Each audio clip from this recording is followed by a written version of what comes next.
We've tried to be really intentional to say, what do we want to see in our classroom? Our vision of a Denver Public Schools classroom is that it be joyful, rigorous, and personalized.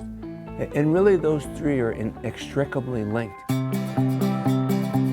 Well, I think a lot about like DPS's symbol is a lamp.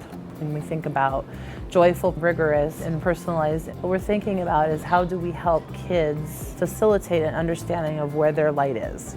We have conversations in our classroom around designing where they want to sit and how they want their classroom to eventually be. You get to make ideas about the classroom. Within that project, then we offer kids a variety of opportunities to sort of express their learning the way that they want to express it. And kids are having discussions about how it's best to measure the classroom and do I need to measure all four sides? Then you also have kids on the other side of the room saying, I want like bean bags. I wonder if I wrote a letter to IKEA if they would give us any stuff. And those are real things that are happening and nobody is prompting it. How do we build in kids a love for learning so that no matter what is going on, they know primarily one thing that is true about themselves is that they're learners and that they can learn in any situation, under any context. Let's say that together. I made it! A great classroom to me is when all the students are engaged, they're all excited to learn, and they're going further than they ever thought possible. Who can find a piece of evidence for me to put in that last column? I found it on page 4. They're fully aware of like the risks that they take, but they're excited about those risks. I think joy is where you get the spark going. We're studying poetry right now, and that can be very dry for students if we just approach it from this very high level place.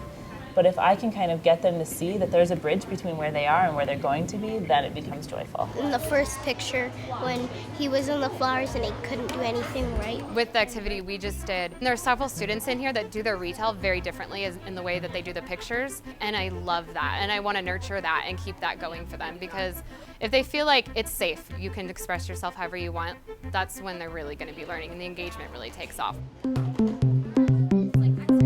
Think about students that have a lot of voice and choice in how they are doing their learning or how they're showing their learning. We're learning about these 2 kids in South America. When I was thinking about my lesson, I was thinking about how can I get my students to collaborate together so that they can really share about themselves, but also look at different cultures around the world. So we want them to really start thinking what makes up their own culture, and so hopefully that'll help them make those personalized learning goals as well as personalize this classroom. Everyone learns in a different way. When I think about how I do my work, I don't always sit at a table or a desk, right? Like I normally sit on my couch when I'm doing my work. Kids get to pick the best place for them, and so if they get to take charge of the classroom, they'll take charge of their learning.